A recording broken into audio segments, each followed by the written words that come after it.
how does one in today's time, in these times, retain a certain amount of innocence, a certain amount of sense of wonder? How does one do that? Especially this is for parents whose children do not have that, unfortunately. See, now there are two things you said, wonder and innocence. Wonder does not necessarily come from innocence. Okay. See, for example, science, modern science, has done phenomenal amount of exploration. They've gone to places, they've gone into things that we would have never thought possible, all kinds of things. When you were a child, you definitely looked up at the sky, isn't it? Absolutely. Did you ever count the stars? I used to do that in Simla, there was nothing to do. How far did you go? Oh, no, nothing. I could not go beyond 100 or 200. So I meticulously sat down on the terrace, counting, trying to make, segments of the sky and trying to count. I've gone up to 1700 and then you get mixed up. What was there is not there, what was not there has come, it gets all mixed up. But today, that itself was wonder. 1700 just blew my mind. Today scientists are telling you there are over 100 billion galaxies, not stars, 100 billion galaxies. So as you explore, as you know, the wonder will increase because you realize the nature of the existence, then wonder will just explode. Scientists are so freaked now, they don't know where to go, which direction to go, because wherever they look, it is looking deeper and deeper than ever it was. Something as simple, just on your facial skin right now, there are 18 billion organisms. Do you know this? Don't imagine them, they're actually there. But you can't see them, that's good. I'm saying as we look closer at life, it's just exploding into wonder. So wonder is gone not because of lack of innocence or because of innocence, because what we call as knowledge, stupid conclusions about life. Today people are carrying their attention deficiency like a qualification. See, existence will yield to you only if you pay attention to something. Anything in this existence will yield to you only if you pay substantial attention to it. But now people have become like this. They can't look at anything, everything is check. Now in this condition, there will be no wonder, only conclusions in your head. There is no perception, there is only, monologues going on in your head. There is no perception. If there is perception, all noise in your head will just stop. If you're looking at something absolutely beautiful and engaging, everything stops. Why people are enjoying your cinema is just this, you switch off the lights, they focus on the thing for those whatever few minutes or 90 minutes or whatever, their usual monologues are gone, something else is happening. They don't know what's the next scene or whatever which keeps them on. But the important thing is their attention is engaged continuously, which makes them feel something has happened to them today, going to the cinema hall. If you just keep the lights on, you will see cinema will not be effective. Or if somebody is talking to them, it'll not be effective. They just sit there like this. It is the attention which is making the difference. It is not what's playing on the screen. It is what is playing on the screen is instrumental in grabbing the attention. But it is the attention, continuous attention, which is making the experience of being there. So, this is a rudimentary form of meditation. It's called dharana. It's mentioned in the 7 different forms. So how does one in today's time retain that attention span? One simple thing is, if I say yoga, that will be a bad thing because it's like I'm promoting it. No. Everybody must do something about themselves. Every child, every school should bring this dimension that a child is required to pay attention to something continuously. It could be music, it could be dance. See, you cannot do music or dance unless you pay attention to it, You'll make a fool of yourself if you do not pay enough attention. But you can pass an examination without attention. Yeah. Understand? That's right. Above all, if you I've seen this simple thing. Children came to us, we have a Isha home school, which is done in a very different way. I one day went to the assembly, all these 6.5-year-old kids, they're all like this, like this, like this. I said, why are the kids like broken tops? Why are they shaking around like this? Then I just brought this thing, simply every day in the morning, Sari Gama Pada Nisa, 15 minutes, everybody must do. You go there after 2 months, they're all sitting like this. That's all it takes. If you just make them walk in the forest in the night, one night, okay? In the darkness, you just make them walk, you will see they will become like this. Their ability to pay attention will become like that. Their sense of wonder will explode. You just take them into the jungle, make them walk for a night without torches, without cell phones, without anything, in a protected atmosphere, you will see within one night, there'll be a tremendous transformation in the sense of wonder in the child's life. But we are making them physically incapable of these things. Sitting just in front of the computer, they're becoming physically incapable. When physically it hurts, they will protest, they'll not do anything. So it's something that parents must take care of. Bringing up your child does not mean just sending him to school and getting marks and grades and nonsense. Your child in body and mind should grow up to full capabilities. That is when it will manifest in his life as success. Just marks will not manifest as success. For that, parents also have to be… Of course. Peaceful and restful. Do you get angry? You want me to right now? It's not that I'm incapable of anger, I'm capable of everything. It is just that I have not given this privilege to anybody that they can make me angry, they can make me happy, they can make me unhappy, they can make me miserable. I have not given this privilege to anybody.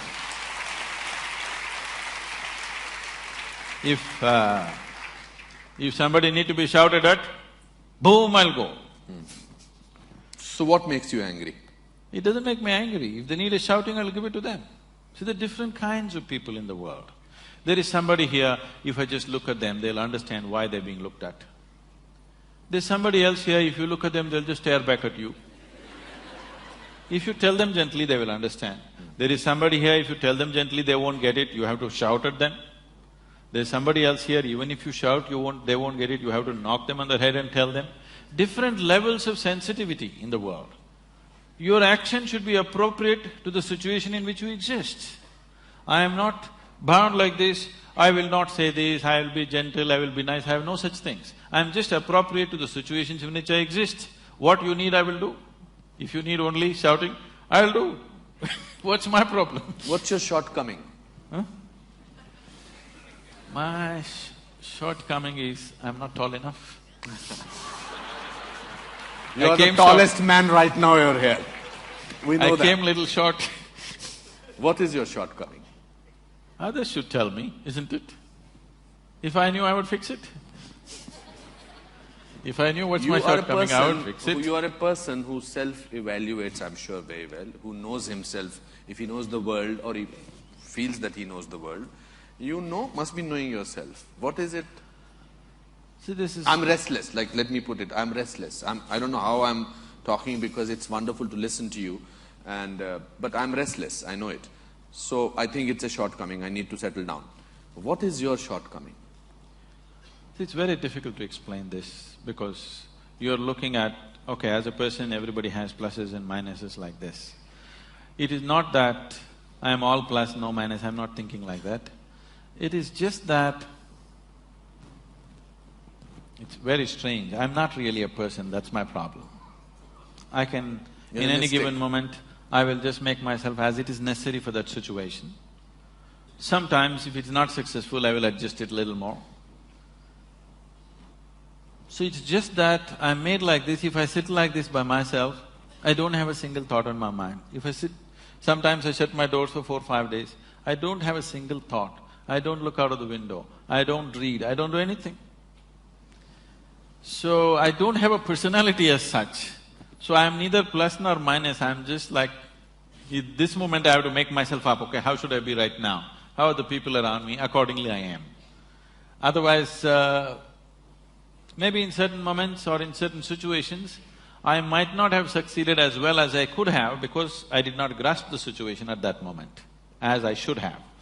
But What is the plus in me, what is the minus in me? First of all, I don't know where is me, because I make it up. You also make it up, you're an actor.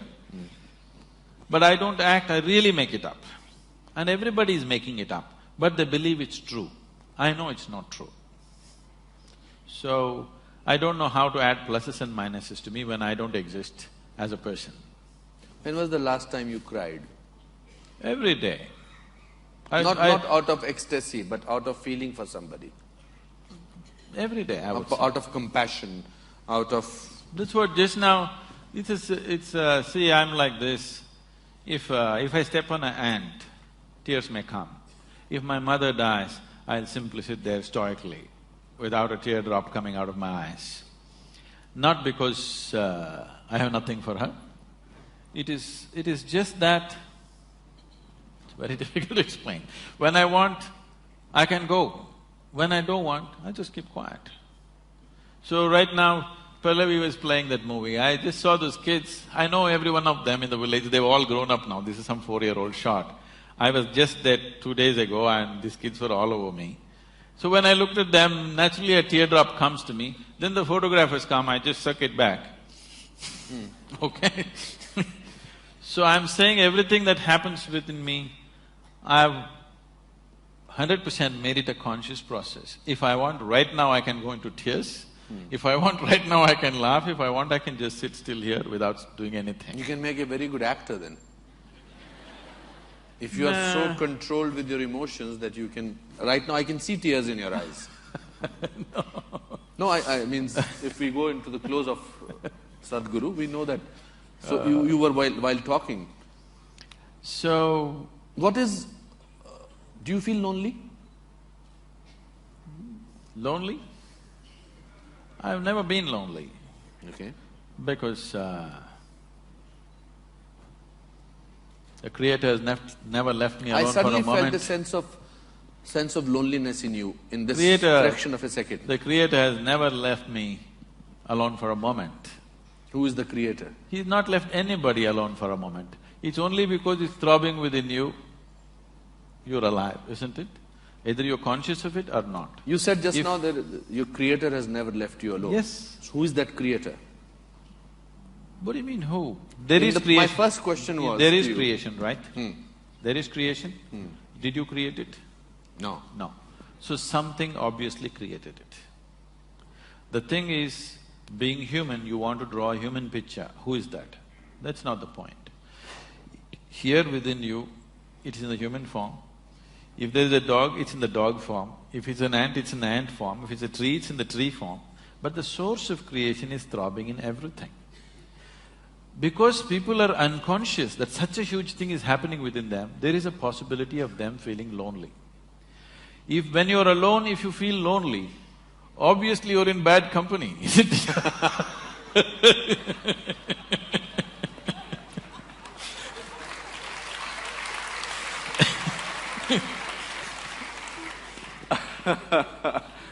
It's a great journey to be talking to you, I must say. If you have to describe, before we go to the questions to the audience, if you have to describe yourself in one word, what will that word be?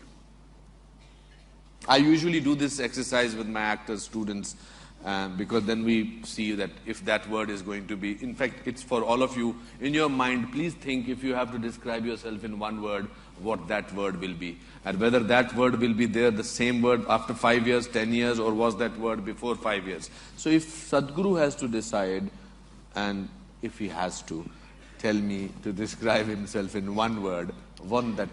apart from mystic. Okay.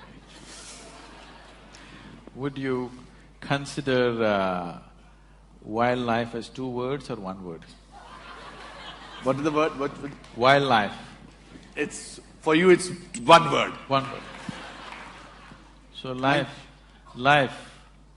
uncultured, uncultivated, just wild and as it is, that's me. You're very warm also. Just life, nothing else. It's been very enriching talking to you. I must say that I feel rich. Okay, so questions from the audience? Yes, ma'am, in the red dupatta. Sorry, I don't know your name. You can tell me your name. Sorry? Sushmita. Okay, there's a mic coming for you, Sushmita.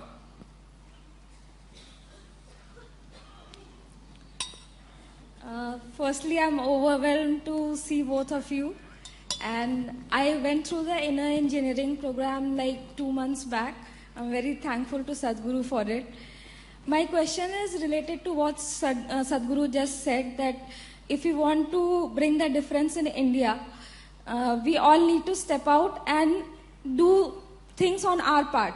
So recently I was in a village of Bihar. I was doing things, I saw people there, we were finding out about the schemes there, that whether they are reaching the people or not. But the thing is, when I explain that to other people, they are very negative about it. Like, whatever you do, nothing is going to change, the system is not going to change. How do you change that kind of attitude? That question is to you. I am only the question. I think if I have to answer that question, since he allowed me to do that, I think you have to carry on. You don't get bogged down by people. You cannot get bogged down. Even if you are alone, you must carry on.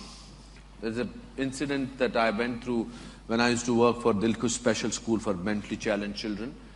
Sister Dolores, who was a Spanish nun, I told her that I want to teach here, but don't tell anybody because they will think that I'm doing it for publicity. So she said, then don't do it. I was a little surprised. She said, out of 100 people, if 4 people believe you, for us those 4 people are very important. So I just want to do that. That's what I… So, see, not possible is a normal vein everywhere. Not possible, not possible. What is possible and not possible is not your business, that's nature's business. Your life is about doing what you really care for. Whether it's possible or not possible, why the hell are you concerned about it? That is nature's business. Nature will decide what is possible and not possible.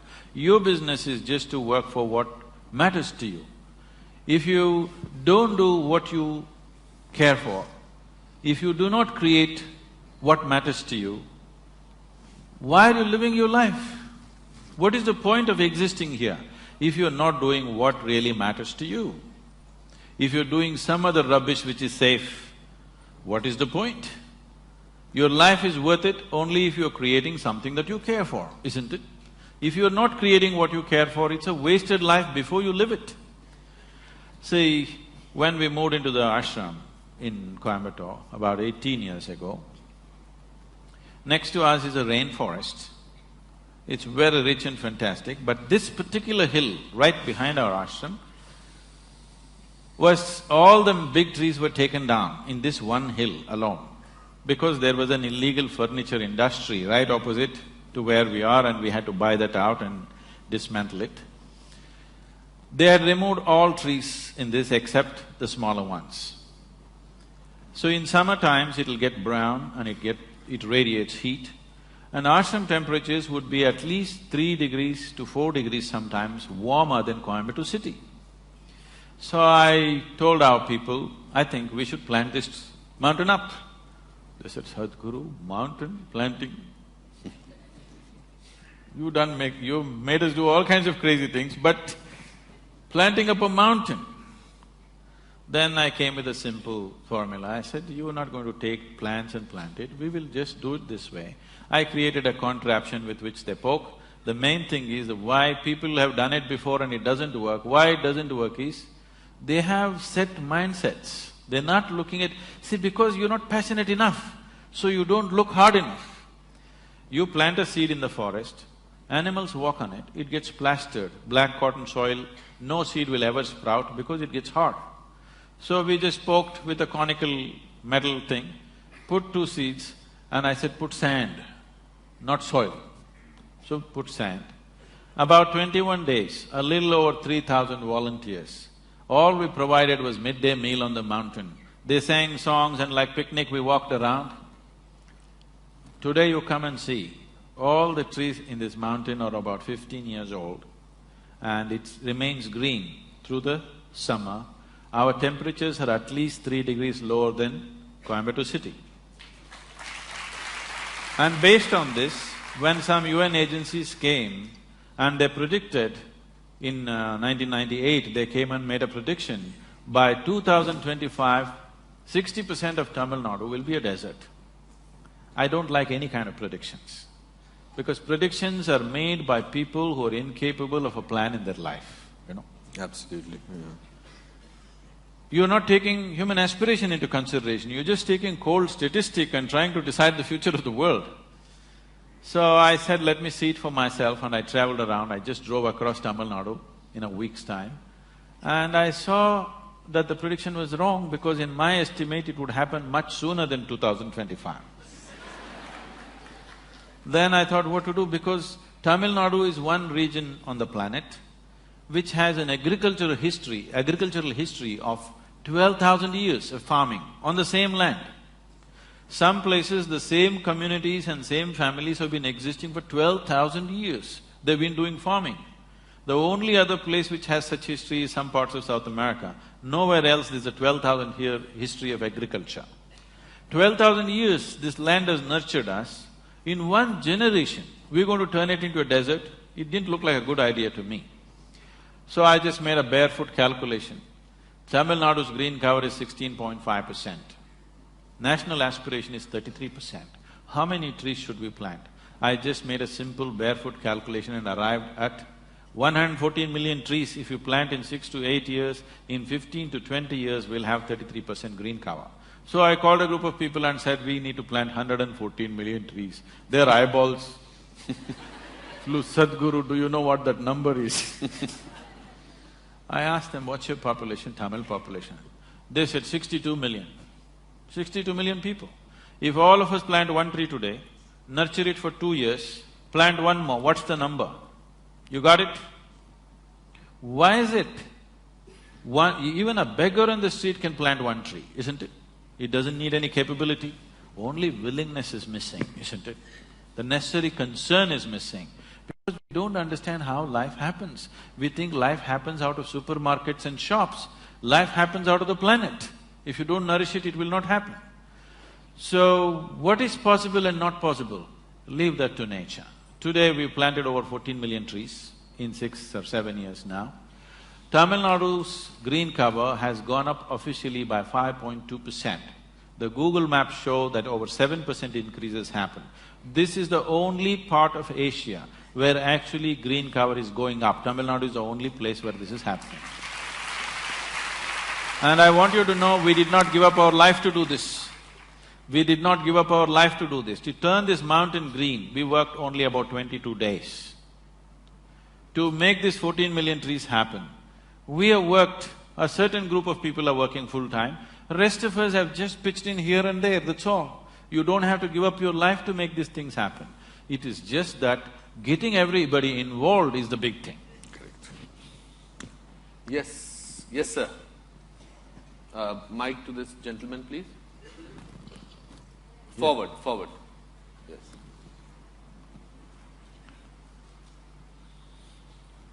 Namaskar, Sadhguru.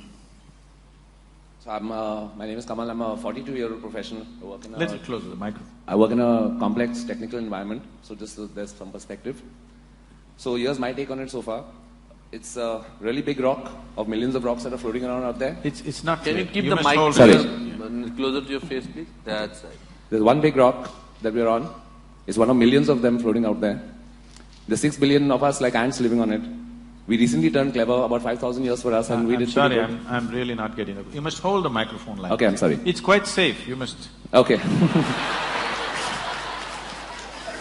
Okay, we'll start again. Yes. So there's 6 billion people living on this world.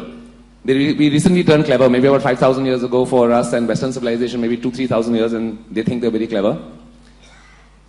There's no mass consciousness on the planet. There's no combined or individual instinct for self-preservation of the environment. We have limited resources. The planetary system is completely out of balance due to the influence, to our influence. We have faulty governance.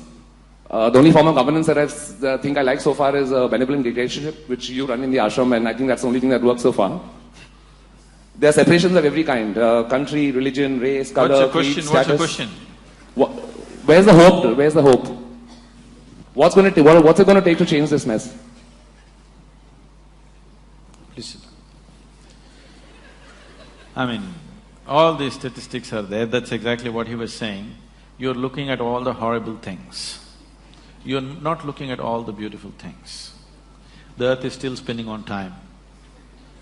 Sun is coming up every day in the morning.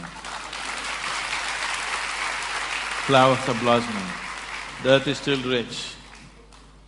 Human beings, though they last a little bit, they still have their brains in place. So, look at the possibility rather than going on looking at what's not working.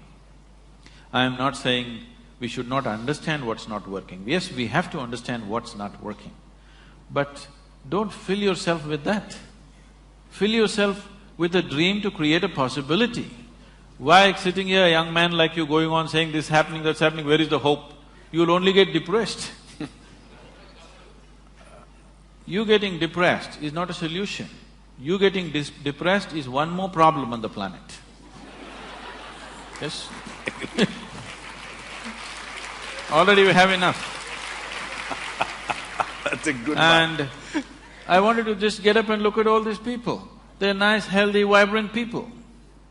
It is just that life has not hit them hard enough to get up and do something right now. And apart from that, their daily grind is keeping them so busy, their own family, their own home, their own children, their own stuff is keeping them too busy for them to be going out and doing something. If you create an opportunity, I'm sure any number of them will participate. We have not created sufficient fora which is straight enough, sincere enough for many people to identify themselves with. This is exactly what we've been trying to create in South India, that first thing is brutally cleanliness. Cleanliness will not come easily, I want you to understand. When 10,000 people gather, a few million people gather, to keep the place clean, clean of corruption, corruption does not mean somebody's become an official or a minister and taking money from somebody. Small things, you push the neighbor's child and want to push your child in the front. That's where it starts. That's where it starts. And it is just a question of how powerful you are, that much you push. People who are powerful, when they push, it is visible. When you do it, you think it's all right. No. So this corruption starts. To keep this clean, you have to be brutal. People in the book are writing, I'm very compassionate. Most of the day I am horribly brutal, chopping down people for small things that went off the line. If we did not do that, you would not see the atmosphere that you see in the ashram. You do not see the cleanliness that we see in our movements. Though millions of people are working, they function like this. 1 rupee will not go unaccounted. So, this will not come easy. Brutality. Every day what I do is not compassion, not love, just brutality, really. Wonderful. Also, there's a very beautiful line which says that failure is an event, never a person. So, I think you have your answer. And as Sadhguru said, let's not have one more problem on the planet. Yes, please. Kiranji wants to ask a question. Yes. I'm sure it's for him. Not for me. It's not working.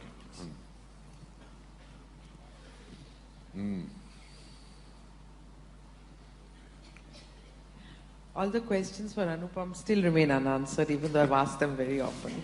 So I won't attempt it again. But I want to say that I'm very privileged to finally see you in person, and have been wanting to do so for many years, but somehow it has never been able to… it hasn't happened. Your book, Mystics Musings, which I read many years ago when I lost my brother, my younger brother, and it was a great tragedy in the family and something that I was finding very difficult to cope with. It gave me great amount of courage and made me feel much better. I don't know why it did. Maybe some works of philosophy take you into a realm where you're supposed, where it just makes you feel better that you're just a part of a greater design and nothing to feel so sorrowful about.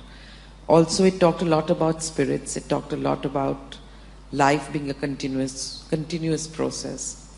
So there are about 100 questions I want to ask you, but there's one thing I've been very curious about after reading the book. In that you write about when you and your wife, everybody was constructing the Dhyanalingam, and you talk about how her grasp of life slipped from her. It became the thread of life or the grasp of life, something to that effect, became very fragile when she could not hold on to it and she passed away. What exactly did you mean by that?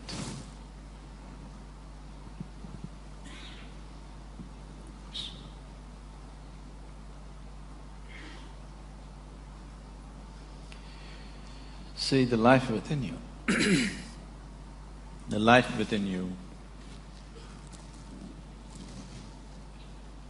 manages to stick to the physicality of who you are. We have already been through this. Physicality is something that you gathered. It is not you, it is material. It is just a piece of this planet. What you gathered from the planet, if it has to stick to the life that you are, you must be in a certain level of reverberance. If you drop in intensity below a certain point, you can't hold it. That is called as dying of old age. There is no such thing in the world anymore as dying of old age, because doctors have decided you cannot die of old age, you can only die of a heart attack or a liver failure or a kidney failure or something. You cannot die of old age anymore. If you have seen anybody close up who are dying of old age, you can see his eyes become feeble, life becomes feeble. It's like the body is struggling to hold it, but it can't hold because it's become too feeble.